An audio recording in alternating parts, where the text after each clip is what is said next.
Всем огромное здравствуйте, рад видеть вас на своем YouTube канале. Но если вы меня не знаете, мы с вами не знакомы, вы новый зритель, то рад вам представиться. Зовут меня Маргирка Виктор, я врач-невролог, рефлексотерапевт. Ну, давайте не будем ходить долго вокруг да около. Тема сегодняшнего ролика – это кашель. То есть, чем мы можем лечить кашель, какие причины могут быть для возникновения различного вида кашля. И я уверен, что многие из вас о тех причинах, которые будут озвучены в сегодняшнем ролике, даже и не подозревали. Ну что, друзья, не буду томить.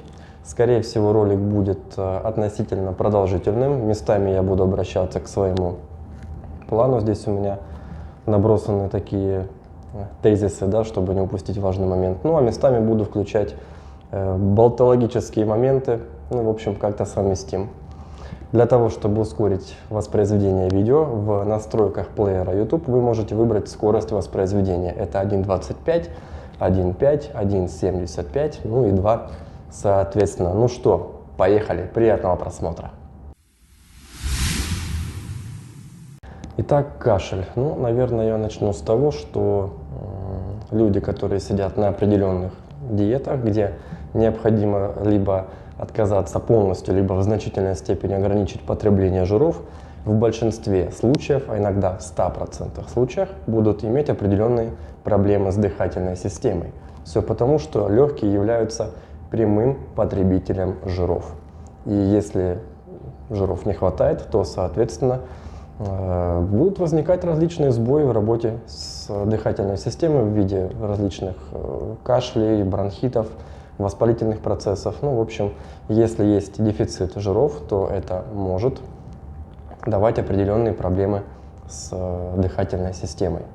Так что если у кого-то из зрителей или ваших близких, знакомых, родных есть какие-то проблемы с дыхательной системой, то как один из вариантов профилактики и лечения мы можем с вами подключить к вашему рациону потребление сливочного масла. Да, не забудьте написать в комментариях, что употребление сливочного масла приводит к образованию бляшек, повышает риск развития инфаркта миокарда, риск развития острого нарушения мозгового кровообращения, то есть инсульта.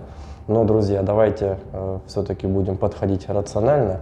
Мы не должны следовать какому-то шаблону, да, вот 20 грамм сливочного масла, точка и все. Мы можем, скажем так, оценить полную картину здоровья человека и понять, подходит ли нам данный метод. И не обязательно брать те же самые 20 грамм. Можно взять, ну, к примеру, часть от этого, с учетом, опять же, общей картины. Так что давайте не следовать грубым шаблонам, а подходить к лечению с умом. Идем дальше. Прекрасным источником жиров является арахисовая паста, ну, разумеется, без сахара. Кстати, для правильной работы эндокринной системы нам также необходимы жиры.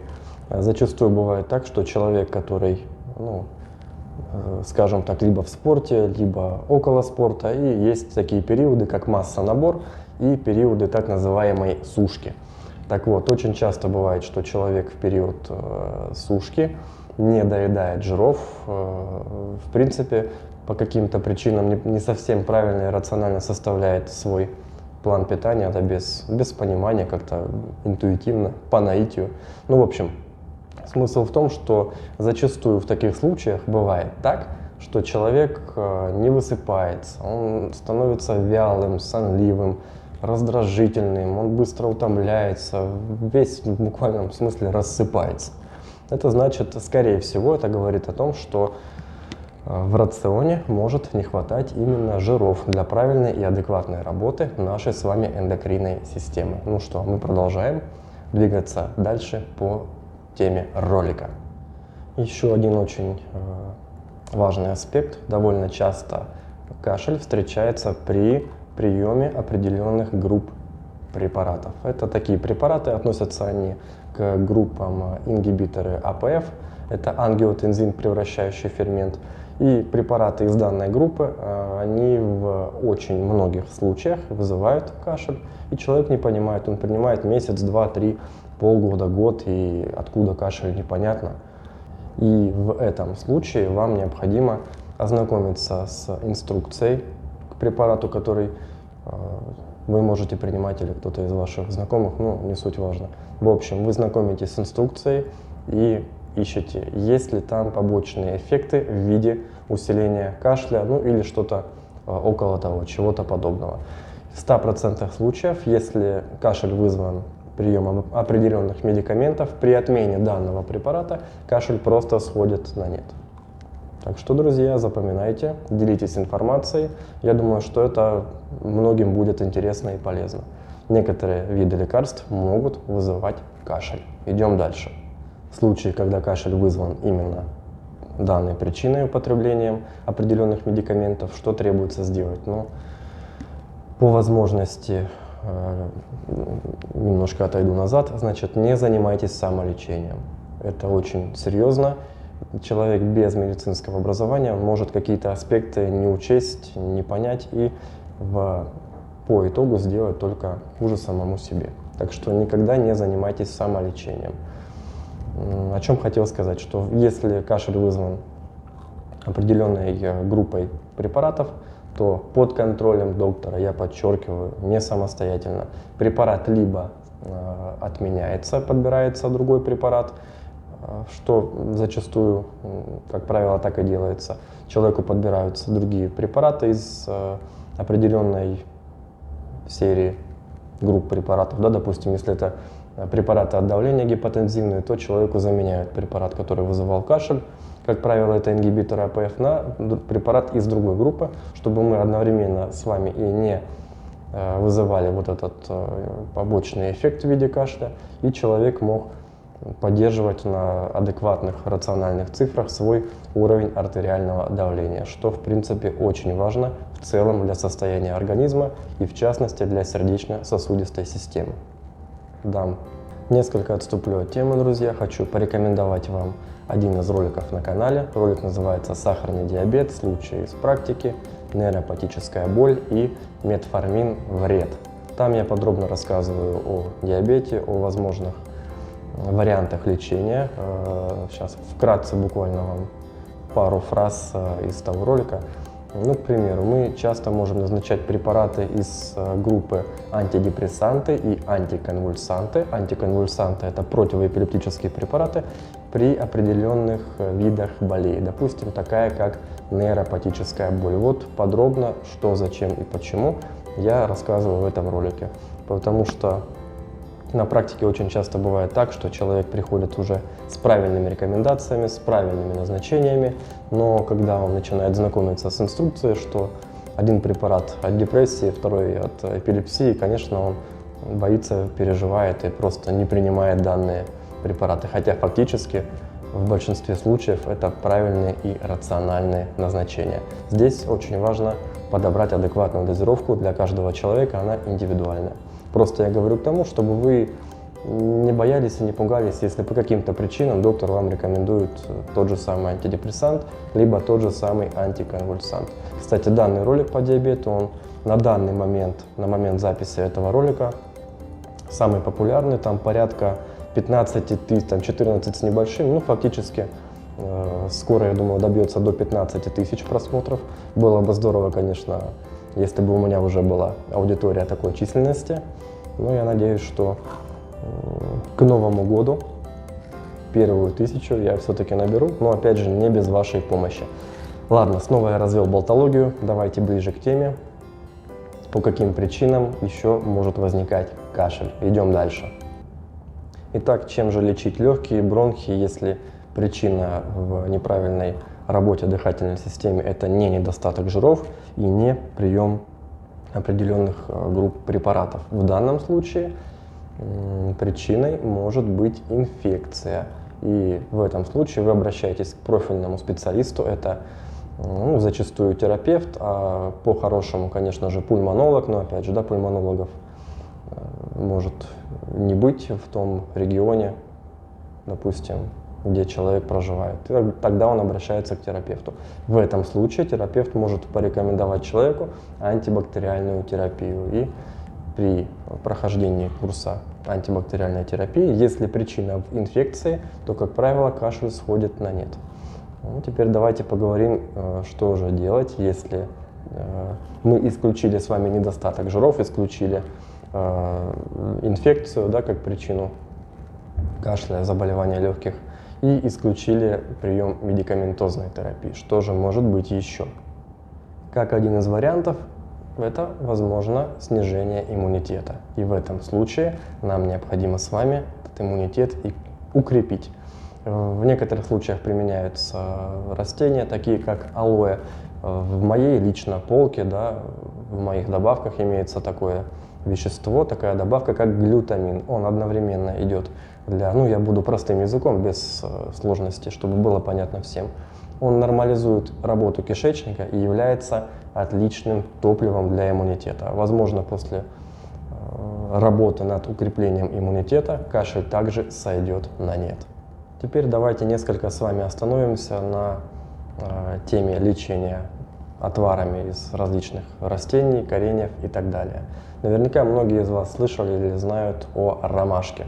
Ромашка имеет ряд положительных свойств, и в случае с кашлем, к примеру, да, мы получаем положительный эффект не только в лечении кашля, но также при лечении различных гастритов, различных язв вне стадии обострения, естественно. То есть в положительном ключе отвар ромашки влияет как и на дыхательную систему, так и на желудок, на желудочно-кишечный тракт. То есть фактически мы с вами убиваем минимум 2 зайцев. Ромашка must have. Ну, куда без юмора. Идем дальше. Ну и, конечно, многие из вас слышали, знают о солодке. Корень солодки, сироп солодки. Это все очень здорово и хорошо. Она имеет, солодка имеется в виду, имеет место быть вполне, но для ее применения есть ряд противопоказаний, с которыми вы можете ознакомиться в инструкции. Так что солодка, конечно, она имеет место быть, как я сказал несколько выше, но далеко не всем она может подойти, поэтому внимательно изучаем инструкцию перед употреблением. Ну и опять же, возвращаюсь к старой больной теме, не занимайтесь самолечением. Пусть вам назначит лечение адекватный, квалифицированный специалист, и тогда уже вы сможете получить максимально хороший результат без вреда для вашего здоровья. А еще я могу порекомендовать такой сбор, грудной сбор номер 4 в любой аптеке. Можете приобрести, он копеечный, уже продается в готовых фасованных пакетиках. Можете заваривать и фактически принимать его за место чая 2-3 раза в день в течение 10-15 дней. Больше не нужно.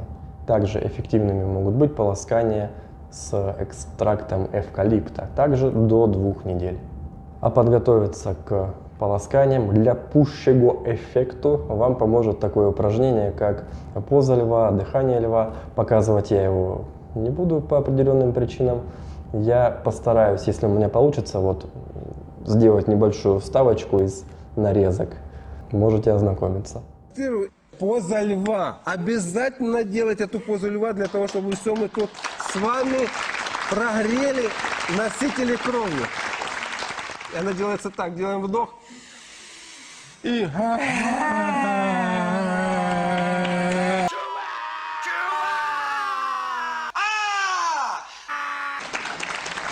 Еще раз.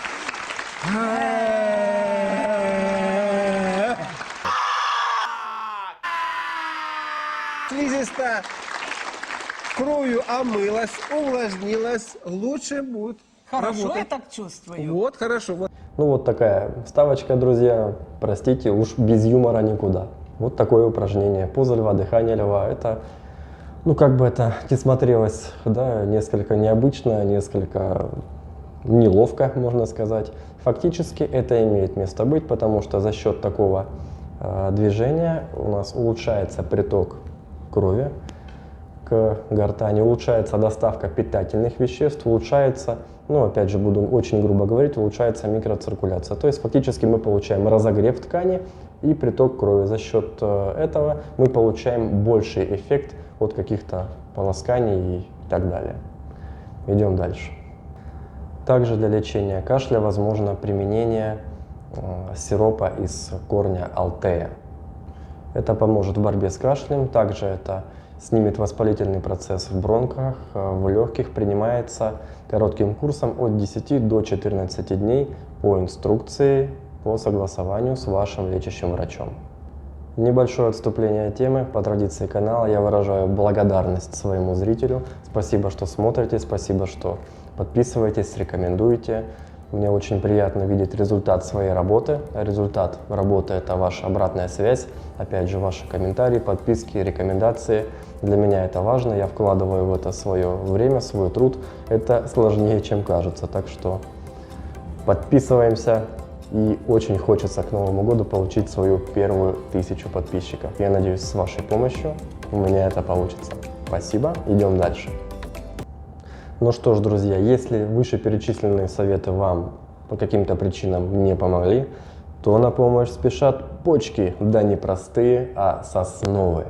Из сосновых почек делается настойка, либо отвар и применяется курсом относительно коротким до 4 недель.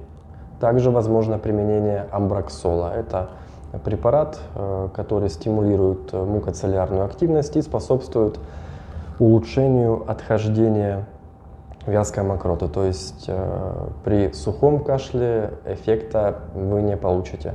Вы получите максимально хороший эффект, когда есть, скажем так, густая мокрота, ее отхождение затруднено. В этом случае амброксол он смягчит, сделает менее вязкой данную мокроту, за счет этого ее отхождение и, соответственно, очищение легких и бронхов от мокроты будет в значительной степени легче и лучше. Фактически амброксол – это отхаркивающее, и он является производным бромгексидина. Имеется как в виде формы сиропа, так и в таблетированной форме. Выбирайте, смотрите, что вам комфортнее и удобнее принимать. Я лично предпочитаю сиропы. Ну, кому что. Конечно же, нельзя не упомянуть виды лечебной дыхательной гимнастики. Их довольно большое количество по разным авторам, по разным методикам. Если вам интересно, напишите в комментариях. Я более детально и более подробно смогу в последующих роликах коснуться данной темы и по каким-то моментам дать свой субъективный комментарий. Также в лечении мы с вами активно можем применять различные ингаляции. Ингаляции вы можете получить на базе фактически любого санаторно-курортного учреждения, либо бывает так, что у человека по месту жительства в поликлинике имеется ингаляторий, и он также может курсами получать необходимое лечение. Но, опять же, повторюсь, ребята, не занимайтесь самолечением. Тот же самый ингалятор возможно приобрести самостоятельно, но предварительно проконсультировавшись с вашим лечащим врачом, чтобы доктор вам дал рекомендации, как правильно применять ингалятор, когда это нужно, когда это нецелесообразно. Да. Такое тоже бывает, что ингалятором можно навредить без знания правильности его применения. Поэтому любое ваше лечение должно быть согласовано с специалистом. Ну, еще раз повторюсь, ребята, не занимайтесь самолечением, для этого есть мы, люди в белом. Ну что, друзья, спасибо за просмотр, делитесь роликом, рекомендуйте, для меня это важно, для меня это приятно. Не забывайте подписываться на канал, чтобы не пропустить новые видео. Также вы можете предложить свою тему для записи ролика. У меня, скажем так, в контент-плане уже довольно много тем. Есть над чем работать, есть что снимать, есть что прорабатывать и структурировать.